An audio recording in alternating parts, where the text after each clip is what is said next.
बिस्मिल्लाहिर्रहमानिर्रहीम। बच्चों, हमारा जो आज का टॉपिक है उसका नाम है electric potential at a point due two point charge. ये एक छोटा सा टॉपिक है बट है बड़ा इंटरेस्टिंग टॉपिक। इसके अंदर कैलकुलेशन जो है वो बड़ी ही टिपिकल है, तो ज़रा आप लोगों ने बड़े अच्छे तरीके से गौर से ध्यान से समझना और सुनना है। हेडिंग बनाए electric potential at a point due two point charge. किसी भी पॉइंट चार्ज के गिर्द किसी भी एक पॉइंट के ऊपर आप लोगों ने इलेक्ट्रिक पोटेंशियल मालूम करना हो तो वो कैसे करते हैं। सबसे पहले हम टॉपिक का जो मतलब डायग्राम की मदद से कॉन्सेप्ट है वो समझेंगे। ये देखें, मैं आपको कहता हूं यार सपोज करते हैं ये एक पॉजिटिव चार्ज है। क्या है ये? अब इस पॉजिटिव चार्ज के गिर्द बच्चों आप लोग देखें, यहां पर ये इलेक्ट्रिक फील्ड में यूं शो कर देता हूं। ठीक है, ये चार्ज है, इसको पॉजिटिव क्यू का नाम दे देते हैं हम। ये एक चार्ज है क्यू और इस चार्ज के गिर्द क्या है? इलेक्ट्रिक फील्ड है। अब एक बच्चा मुझे कहता है सर जी मैंने ना इस चार्ज के गिर्द इस पॉइंट ए पर, सपोज करते हैं ये पॉइंट ए है, कहता है सर जी इस चार्ज से इस पॉइंट ए तक के डिस्टेंस के ऊपर इलेक्ट्रिक पोटेंशियल मालूम करना है। अब अगर आपको याद हो, मैंने आपको बताया हुआ है कि किसी भी सिंगल पॉइंट का पोटेंशियल निकालना पॉसिबल, हम क्या काम करते हैं, हम पहले उसी फील्ड में दो पॉइंट्स के दरमियान का पोटेंशियल डिफरेंस निकालते हैं। उनमें से एक पॉइंट को कहां पे ले जाते हैं? इन्फिनिटी पे। तो दूसरे पॉइंट जो बाकी बच जाता है उसका पोटेंशियल हमें हासिल होता है। ये पोटेंशियल निकालने का तरीका है। तो अब इसका मतलब अगर मैंने पॉइंट ए का पोटेंशियल निकालना है तो मुझे इसी फील्ड में एक दूसरा पॉइंट क्या कंसीडर करना पड़ेगा? बी। मैं पहले इन दो पॉइंट्स के दरमियान का क्या निकालूंगा? क्या निकालूंगा? Potential difference. उनमें से इस बी पॉइंट को कहां पे ले जाऊंगा? इन्फिनिटी पे। तो क्या मिल जाएगा? ए पॉइंट का पोटेंशियल मिल जाएगा। That is our topic. ये पूरे टॉपिक का थीम मैंने आपको बता दिया है। क्या काम करना है दोबारा सुन लें। दो पॉइंट्स के दरमियान का सबसे पहले क्या निकालेंगे? Potential difference. उनमें से एक पॉइंट को कहां पे ले जाएंगे? तो अगले पॉइंट का क्या मिल जाएगा आपको? पोटेंशियल मिल जाएगा। चलें, तो इसका मतलब ये हुआ कि लिखें to find potential at point A, to find potential at point A we will consider another point B in the same field and find potential difference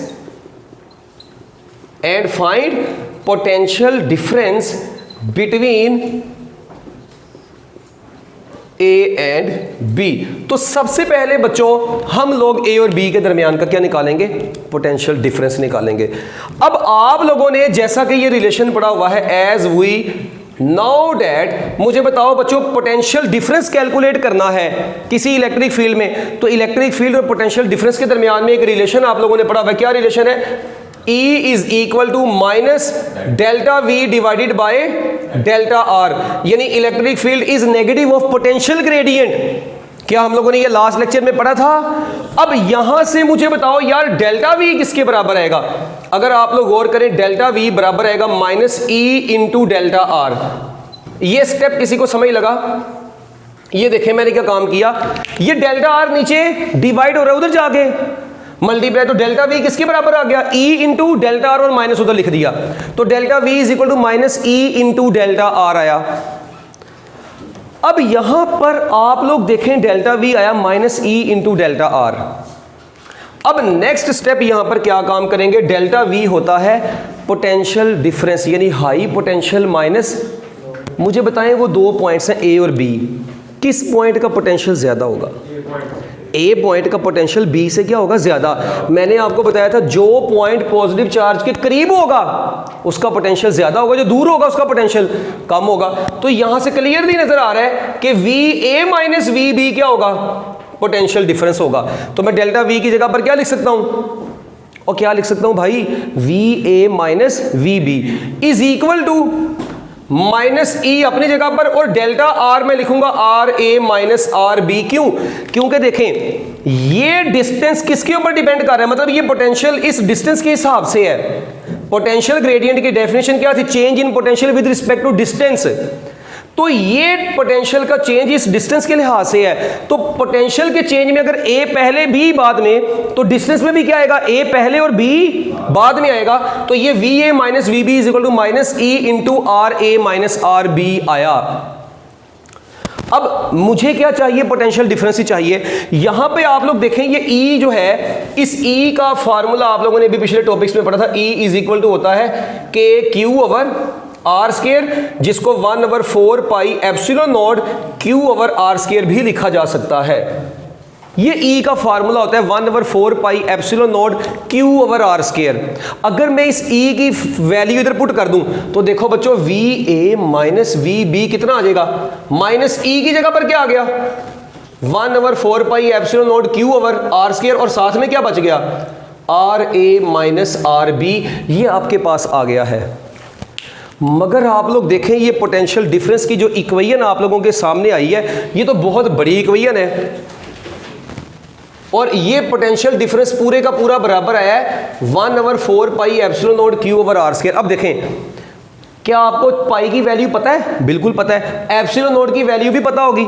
अच्छा, एक्सपेरिमेंट में जो चार्ज मालूम करना है क्यू, जो भी चार्ज होगा क्यू, वो भी तो आपको गिवन ही होगा, आपको पता ही होगा ये चार्ज मैंने इतना यूज किया है। और आर ए और आर बी क्या चीज है, ये देखें। अब डायग्राम में जाना है, मुझे बताओ इस चार्ज से ए तक का डिस्टेंस क्या होगा यार, आर ए, और बी तक का डिस्टेंस क्या होगा, आर बी, और ए और बी के दरमियान का डिस्टेंस क्या होगा, डेल्टा आर होगा ना।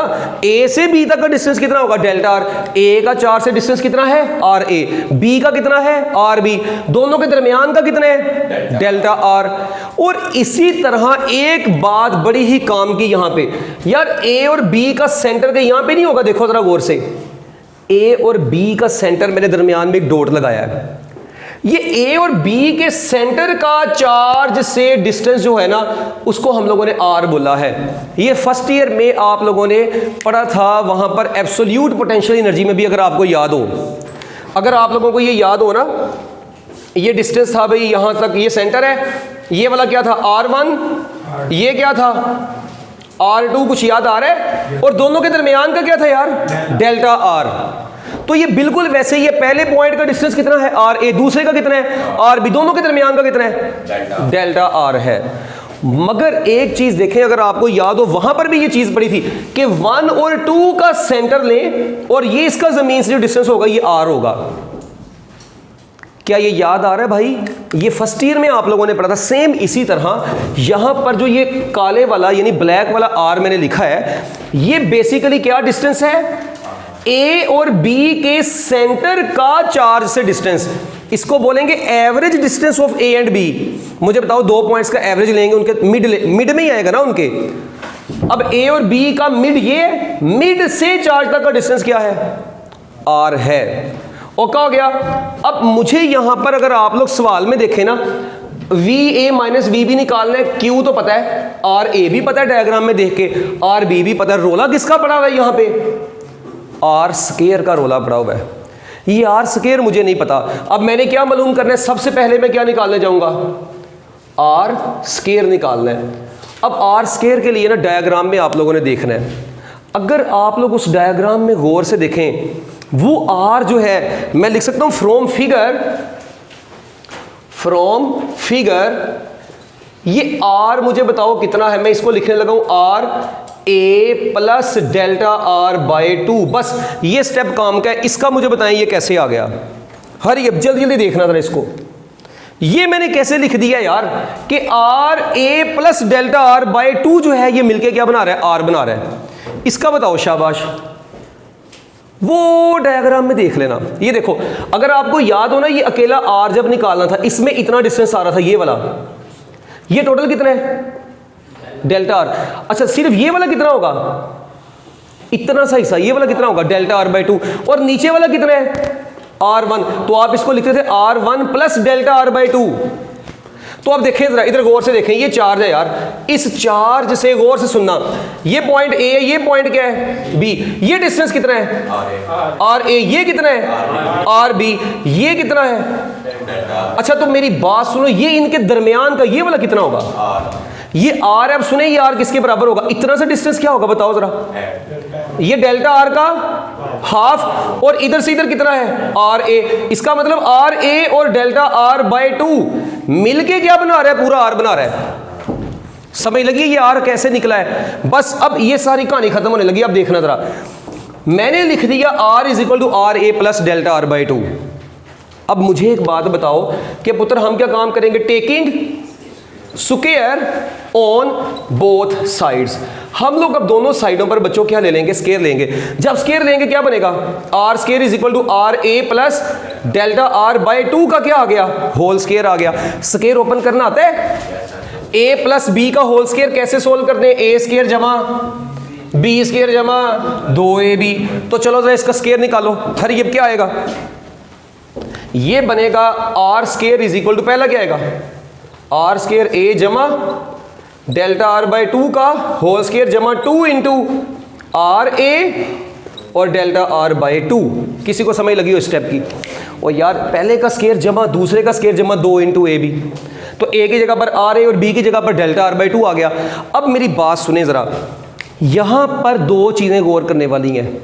ये डेल्टा आर बाय 2 का होल स्क्वायर ये वैसे ही निगलेक्ट हो जाता है, क्यों भला, क्योंकि डेल्टा आर पहले ही बड़ा छोटा है, उसको 2 पे डिवाइड करेंगे और छोटा हो जाएगा, उसका होल स्क्वायर लेंगे वो और छोटी हो जाएगी वैल्यू।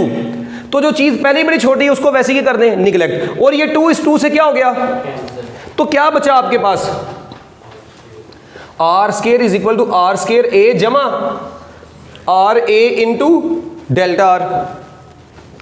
अब डायग्राम में मुझे बताओ डेल्टा आर देखो जरा, ये डेल्टा आर ए से बी तक का डिस्टेंस नहीं है, तो ये डेल्टा आर किसके बराबर होगा, आर बी माइनस आर ए। तो मैं इधर लिखने लगा हूं आर स्क्वायर ए जमा आर ए, डेल्टा आर की जगह पर क्या लिख दूंगा, आर बी माइनस आर ए। अच्छा फौरन आपके दिमाग में एक सवाल आएगा, सर जी इधर आपने डेल्टा आर को लिखा है R B minus R A, इधर आपने लिखा था R A minus R B, हमें कैसे पता चलेगा हम कब R B minus R A कब R A minus R B use करेंगे। ओ भाई इधर ये डिस्टेंस किसके ऊपर डिपेंड कर रहा था, पोटेंशियल के ऊपर डिपेंड कर रहा था। तो पोटेंशियल, क्योंकि आपको पता है change in potential with respect to that distance है, इसका मतलब अगर इधर potential change a minus B है तो डिस्टेंस में भी मजबूरी है a पहले b बाद में लिखना। मगर इधर देखें इस इक्वेशन में कहीं पे पोटेंशियल आ रहा है, इस इक्वेशन में तो आप सिर्फ और सिर्फ किसको डील कर रहे हैं, डिस्टेंसेस को डील कर रहे हैं बस। तो डिस्टेंसेस को डील करना है तो सिर्फ डिस्टेंस के लिहाज से देखें आर बी माइनस आ रही है। एक बार दोबारा सुन लेना, मैंने ये बोला इधर डेल्टा आर की जगह पर मैंने R A minus R B क्यों लिखा, क्योंकि यहां पे डिस्टेंस किसके लिहाज से है, इस पोटेंशियल। अगर पोटेंशियल में a पहले b बाद में तो डिस्टेंस में भी a पहले b बाद में आया। मगर इधर पोटेंशियल से कोई चक्कर नहीं है, तो इधर आप डेल्टा आर वो डायग्राम वाला लगाएंगे। देखो इधर आर भी तो कौन सा लगाया है, डायग्राम वाला लगाया ना, तो डेल्टा आर भी कौन सा लगाएंगे, डायग्राम वाला लगाएंगे। आर स्क्वायर ए अपना आर बी माइनस आर ए। अब बताओ ये क्या बन जाएगा, आर ए को अंदर मल्टीप्लाई करवाएंगे तो जब आप लोग आर ए को अंदर मल्टीप्लाई करवाएंगे आर स्क्वायर किसके बराबर आ जाएगा, आर स्क्वायर ए जमा R A R B minus R square A. किसी को समझ लगी स्टेप की। और यार आर ए को इससे मल्टीप्लाई करो R A R B minus R square A, क्या ये इससे कट गया, क्या बचा आपके पास, आपके पास बचा R A into R B is equal to R square. वो फर्स्ट ईयर याद है, एब्सोल्यूट पोटेंशियल एनर्जी में आर स्क्वायर आया था R1 R2, यहां पे क्या आ गया आर ए आर बी। इसको कहां पे पुट करने अब जल्दी बताएं। ये जो इक्वेशन थी ना, ये वाली इक्वेशन, इसको आप लोग नाम दे के आए इक्वेशन नंबर ए का, क्योंकि आप लोग निकालने क्या गए थे आर स्क्वायर के, आर स्क्वायर आ गया आपके पास। इसको कहां पे पुट कर दें अब, put in equation number A. चले जैसे ही मैं इसको इक्वेशन नंबर ए में पुट करूंगा बताएं क्या आएगा, V A minus V B is equal to minus times 1/4 pi epsilon not Q over R square अपनी जगह पर रहा, और आर ए बल्कि आर स्क्वायर की जगह पर क्या आ गया अब आर ए आर बी, और R A minus R B अपनी जगह पर। यानी कि मैंने इस आर स्क्वायर की जगह पर अब क्या लिख दिया, R A R B put कर दिया। अब मैं एक काम करता हूं छोटा सा, देखिए खत्म होने लगा ये टॉपिक बस। अब 1/4 पाई एप्सिलॉन नॉट क्यू, मैं ऐसे लिख सकता हूं Q/4 पाई एप्सिलॉन नॉट, और Q को 1 से मल्टीप्लाई कराया Q ही आ गया ना। और ये RA/RB को मैं ऐसे लिख दूं, किसी को समझ लगी स्टेप की? क्या किया बोला, RA/RB को इसके नीचे लिख दिया। अच्छा अब ये RA/RB को क्या करो बच्चों, दोनों के साथ बारी बारी डिवाइड करवा दें। RA/RB माइनस RB के नीचे भी क्या आ गया, RA/RB। क्या RA/RA से कटा, minus Q/4 pi epsilon not क्या बचा, 1/RB माइनस 1/RA। हाँ जी, ये स्टेप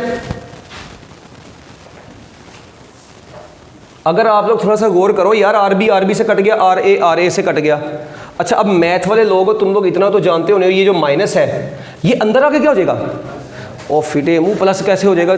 ये माइनस है, अंदर आके सबसे इनसे मल्टीप्लाई होगा, जो माइनस में वो प्लस हो जाएगी, जो प्लस में वो माइनस में हो जाएगी। तो ये Q/4 पाई एप्सिलॉन नॉट अंदर क्या बच गया, 1/RA माइनस 1/RB। जरा गौर से देखें, ये माइनस में था, ये क्या हो गया प्लस में, और ये प्लस में था, ये क्या हो गया इधर आके माइनस। तो बच्चों आपके पास फाइनली पोटेंशियल डिफरेंस आ गया Q/4 pi epsilon not 1/RA minus 1/RB। इसको आप लोग कर लें बच्चों पैक। ये देखें, अब मेरी बात सुने, क्या मैंने आपको यही नहीं बोला था टॉपिक के शुरू में कि आपने अगर एक पॉइंट का पोटेंशियल निकाला तो सबसे पहले क्या निकालें, 2 पॉइंट्स का पोटेंशियल डिफरेंस। ये 2 पॉइंट्स का पोटेंशियल डिफरेंस आ गया, ओए आ गया। अब बस एक काम छोटा सा, to find potential at point A, to find potential at point A. मुझे बताएं ए पॉइंट का पोटेंशियल मालूम करना है, तो बच्चों टेक बी कहां पर बोला, एट इंफिनिटी। ये मैंने आपको इलेक्ट्रिक पोटेंशियल के टॉपिक में भी पढ़ाया था कि आप बी को इंफिनिटी पे ले जाएं। तो देखें जब RB इंफिनिटी पर अप्रोच करेगा तो बच्चों इंफिनिटी पर बी पॉइंट का पोटेंशियल क्या होगा, उस वक्त जीरो हो जाएगा, क्योंकि इंफिनिटी एक रेफरेंस पॉइंट है, वहां पे पोटेंशियल को जीरो कंसीडर किया जाएगा। तो इस कंडीशन को ऊपर वाली इक्वेशन में लगा दें। ये बिल्कुल वैसे ही absolute potential energy first year वाला याद करो, उसमें भी यही काम नहीं करते थे, -GMM into 1/R1 minus 1/Rn बचा था, फिर Rn को अप्रोच करवा दिया था इंफिनिटी को, तो R1 के लिहाज से आपके पास एनर्जी आ गई थी, एक पॉइंट की एनर्जी आ गई थी। तो इसी तरह अगर मैं बच्चों अब ये चीज इधर पुट कर दूं ऊपर वाली इक्वेशन में, देखें क्या बनेगा, बी कहां पे चला गया है इंफिनिटी, तो बी पर पोटेंशियल क्या हो गया, Q/4 पाई एप्सिलॉन नॉट अपनी जगह पर रहा, यहां पे क्या बच गया 1/RA माइनस 1/इंफिनिटी। और मुझे बताएं समथिंग ओवर इंफिनिटी जीरो नहीं होता वैसे ही, इसका मतलब ये भी जीरो है, ये भी पूरी चीज क्या है। तो मैं जनरली इसको लिख दूंगा VA is equal to Q/4 pi epsilon not, और अंदर क्या बच गया बस 1/RA, क्योंकि 1/इंफिनिटी तो जीरो हो गया। अब ये देखें, क्या आपके पास, मैंने आपको यही बताया था कि एक पॉइंट का पोटेंशियल निकालना है तो 2 का निकालें, उनमें से दूसरे को कहां पे ले जाएं, इंफिनिटी पे। तो देखें ये किसी एक पॉइंट का पोटेंशियल आ गया आपके पास, ये सिर्फ ए के लिहाज से आ गया। इसी को मैं अब जनरली ऐसे लिख दूंगा, फाइनली बस क्या लिख दूंगा जनरली, ए भी खत्म करता हूं, V is equal to Q/4 pi epsilon not into 1/R। एक काम और कर लेते हैं, इसको मजीद अगर जनरल करना है, मैं इसको 1/4 पाई एप्सिलॉन नॉट Q/R ऐसे लिख सकता हूं, ये Q को R के ऊपर लिख दिया। उससे फायदा क्या हुआ, मुझे पता है ये जो चीज है इसे क्या बोलते हैं, कूलम्स कांस्टेंट बोला जाता है, K बोला जाता है। तो बच्चों यहां से V किसके बराबर आ गया, KQ/R। So that is the final formula to calculate electric potential at a point. किसी एक पॉइंट का पोटेंशियल निकालना हो तो V is equal to KQ/R लगेगा। एक बार दोबारा से सुनना समरी, किसी भी इलेक्ट्रिक फील्ड में किसी भी एक पॉइंट का पोटेंशियल निकालना तो क्या करेंगे, पहले 2 पॉइंट्स का पोटेंशियल डिफरेंस निकालेंगे, उनमें से एक पॉइंट को इन्फिनिटी पर ले जाएंगे, एक पॉइंट का पोटेंशियल आएगा। ये देखें मैंने यही काम किया, ए कंसीडर किया, बी कंसीडर किया। ए का डिस्टेंस कितना था आर ए, बी का कितना था आर बी, दोनों के दरमियान का कितना है डेल्टा आर। अच्छा मैंने भी रिलेशन लिखा इलेक्ट्रिक फील्ड और पोटेंशियल डिफरेंस का, वो ये बना delta V is equal to minus E into delta R. Delta V को ओपन किया, V A minus V B, तो इस डिस्टेंस को भी किसके लिहाज से लिखा, इस पोटेंशियल के लिहाज से लिखा। अब E का फार्मूला पीछे पड़ा हुआ है, के क्यू ओवर आर स्क्वायर होता है, इधर पुट किया मैंने, तो बच्चों यहां पर मुझे किसकी जरूरत पड़ गई, आर स्क्वायर की। आर स्क्वायर के लिए मैं डायग्राम में गया, वो एवरेज डिस्टेंस देखा मैंने, वो एवरेज डिस्टेंस लिया, ये आया डायग्राम से, उसका क्या लिया स्क्वायर लिया, जो चीज इग्नोर हुई, जो कटी कट गई, जो बच गई वो बचा ली, आर स्क्वायर आ गया। इस आर स्क्वायर को किधर पुट कर दिया, इक्वेशन नंबर ए में पुट किया। जब इसको इक्वेशन नंबर ए में पुट किया, इसको सोल्व किया, और बच्चों आपके पास फाइनली ये इक्वेशन आ गई। अब इस इक्वेशन में से बी को कहां पे ले गए, इन्फिनिटी पर, तो आपके पास सिर्फ ए का पोटेंशियल आ गया। और एक बात सुनना अब यहां पे, हेलो, एक एमसीक्यू आया था एक मरतबा पेपर में कि एक चार्ज है 1 माइक्रोकूलम का, आंसर बताना मुझे। 1 माइक्रोकूलम का चार्ज है, देखें मैं आपको सपोज करें एक एमसीक्यू देता हूं, 1 माइक्रोकूलम का चार्ज है, इसके गिर्द ये इलेक्ट्रिक फील्ड है ऐसे, ठीक है, मतलब पॉजिटिव चार्ज है, इलेक्ट्रिक फील्ड बाहर को होगी। चले मुझे बताएं इस चार्ज से 10 सेंटीमीटर के डिस्टेंस पर, कितने सेंटीमीटर के डिस्टेंस पर, 10 सेंटीमीटर के डिस्टेंस पर पोटेंशियल की वैल्यू क्या होगी, चले बताएं। 1 माइक्रोकूलम चार्ज से 10 सेंटीमीटर के डिस्टेंस पर पोटेंशियल कितना होगा जी, 9 भी आएगा ना। ये देखें जरा, अगर आप लोग गौर से देखें के कितना होता है यार, 9 ज़रब 10 की पावर 9। अच्छा क्यू मैंने कितना बोल दिया, 1 माइक्रोकूलम, 1 माइक्रोकूलम होता है 10 की पावर -6, और डिस्टेंस है सेंटीमीटर में, 10 सेंटीमीटर। मुझे बताओ 10 सेंटीमीटर है, इसको मैं 100 से डिवाइड कर दूंगा मीटर में जाने के लिए, कितना बन जाएगा 0.1 मीटर। अच्छा इधर मैं 0.1 लिख देता हूं, जब मैं इसको सोल्व करूंगा मुझे पता है 0.1 होता है 10 की पावर -1, ये ऊपर जाएगा तो +1, -6 +1, और -6 +1 कितना होगा -5, 9 - 5 4, तो आपका आंसर आ जाएगा 9 ज़रब 10 की पावर 4 वोल्ट, जिसको मैं 90 किलो वोल्ट भी लिख सकता हूं। तो बच्चों 1 माइक्रोकूलम चार्ज से 10 सेंटीमीटर के डिस्टेंस पर क्यू पोटेंशियल की वैल्यू 90 किलो वोल्ट होगी। इसी तरह डिस्टेंस आपको कोई और दिया हो, चार्ज कोई और दिया हो, क्या आप लोग पोटेंशियल निकाल सकते हैं, बिल्कुल निकाल सकते हैं। तो ये एक जनरल सा टॉपिक था electric potential at a point due two point charge का, जिसको लॉन्ग क्वेश्चन के लिहाज से आप लोगों ने अच्छे तरीके से क्या करना है, तैयार करना है। ओके जी।